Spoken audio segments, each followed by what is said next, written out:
Hello, അപ്പോൾ ഇന്നത്തെ ദിവസം മഴയൊന്നും ഇല്ലായിരുന്നു കേട്ടോ. അങ്ങനെ പറമ്പിലേക്ക് ഇറങ്ങി നോക്കിയപ്പോഴാണ് ഇതാ ഒരു കൊല ഇതെങ്ങനെ പഴുത്ത് കുറച്ച് കേടായ ഇതിലൊക്കെ ഉണ്ട് കേട്ടോ. അപ്പോൾ അതങ്ങനെ വെട്ടിവെച്ചു. ഞാൻ കൊല വെട്ടിയതാ കേട്ടോ. അപ്പോൾ ടീഷർട്ടിലൊക്കെ ഫുള്ള് കറിയായിട്ടുണ്ട്. ഇനി അതൊന്നിനും പറ്റാണ്ടായി. പിന്നെ അന്ന് വാഴയൊക്കെ കുഴിച്ചിട്ടുണ്ടായിരുന്നല്ലോ, അതൊക്കെ ഒന്ന് ശരിയായി വന്നിട്ടുണ്ട് കേട്ടോ. വാഴയൊക്കെ ഇതാ റെഡി ആവുന്നുണ്ട്. ചേമ്പും ഉണ്ടാവാൻ തുടങ്ങിയിട്ടുണ്ട് കേട്ടോ. ചേമ്പിൻ്റെ കണ്ട കുഴിച്ചിട്ടുണ്ടായിരുന്നല്ലോ, അതും ഇതാ നന്നായി വരുന്നുണ്ട്. കാപ്പിച്ചെടിയൊക്കെ ഇപ്പോൾ അതാ നല്ല മഴ പെയ്തപ്പം നല്ലോണം തളർത്ത് വന്നിട്ടുണ്ട് കേട്ടോ. ഇത് മഞ്ഞൾ കൊത്തിയിട്ട് പിന്നെ കുഴിച്ചിട്ടിട്ടില്ല കേട്ടോ. എന്നിട്ട് അതിൻ്റെ തൈയൊക്കെ ഇതാ മുളച്ചതാണ്.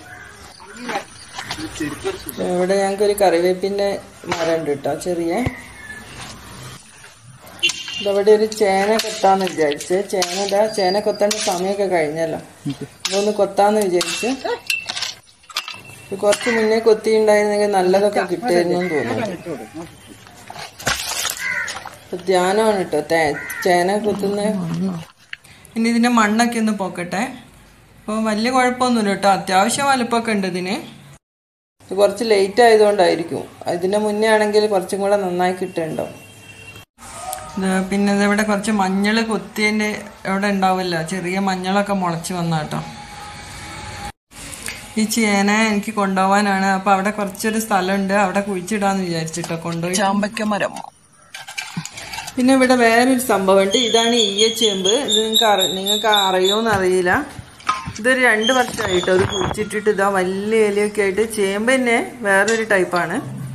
ഇതിന് നല്ല പൊടി ഉണ്ടാവും കേട്ടോ. ഇതിന്റെ ആ കണ്ടൊക്കെ ഉണ്ടല്ലേ, അതാന്ന് തോന്നുന്നുണ്ട് കഴിക്കുക. ആ കണ്ട ഇത് 2 വർഷമായിട്ടോ കുഴിച്ചിട്ടിട്ട്. അപ്പൊ ഇനിയിപ്പോ അടുത്ത വർഷം എടുക്കുന്നുള്ളൂ. ഈ വർഷം എടുക്കുന്നില്ല. ഇതാണ് കുറ്റിക്കുരുമുളക്. ഒന്നായിട്ട് ഇതാ നിലത്ത് ഇങ്ങനെ ഇതായിട്ടുണ്ട് കേട്ടോ.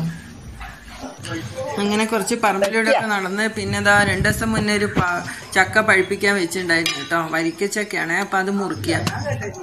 കുറച്ച് കഷ്ണങ്ങളൊക്കെ ആക്കുന്നുണ്ട്, അടുത്തുള്ളവർക്കൊക്കെ കൊടുക്കാൻ വേണ്ടിയിട്ടാണേ. ഇത് അമ്മ ചൊളയെടുത്തിടാൻ പോവാണേ. ഇന്നത്തെ നല്ല മധുരമുള്ള വരിക്കച്ചക്കയും കട്ടൻ ചായയും കൂടെ നല്ല ടേസ്റ്റ് ആട്ടോ. ഇപ്പൊ ചക്കയൊക്കെ കിട്ടാത്തവർക്ക് ഇത് കാണുമ്പോ ഒരു കൊതിയൊക്കെ വരും കേട്ടോ.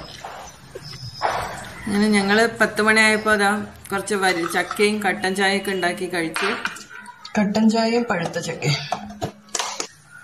ഇവിടെ ഒരു ക്യാബേജിന്റെ തൈ ഉണ്ട് കേട്ടോ. നന്നായി വന്നിട്ടുണ്ടായിരുന്നേ. അതിപ്പോ മഴ പെയ്ത ഭാഗം ചീഞ്ഞതായിപ്പോയി. പിന്നെ അതായത് സ്ട്രോബെറിന്റെ തൈയാട്ടോ. ഇത് വലുതാവോന്ന് അറിയില്ല. അപ്പം നന്നായിട്ട് തെഴുത്തൊക്കെ വന്നിട്ടുണ്ട്. പിന്നെ ഇത് ഇവിടെ കിണറിന്റെ പടവിന്റെ മുകളിലൊരു കുരുമുളകിന്റെ തൈ ഉണ്ടായതാട്ടോ. അതിപ്പോ അത്രയും വലുതായി വന്നിട്ടുണ്ട്. ഇന്നത്തെ ദിവസം ഇതൊക്കെയായിരുന്നു. ഇനി പുതിയ വിശേഷങ്ങളുമായിട്ട് വീണ്ടും കാണാം.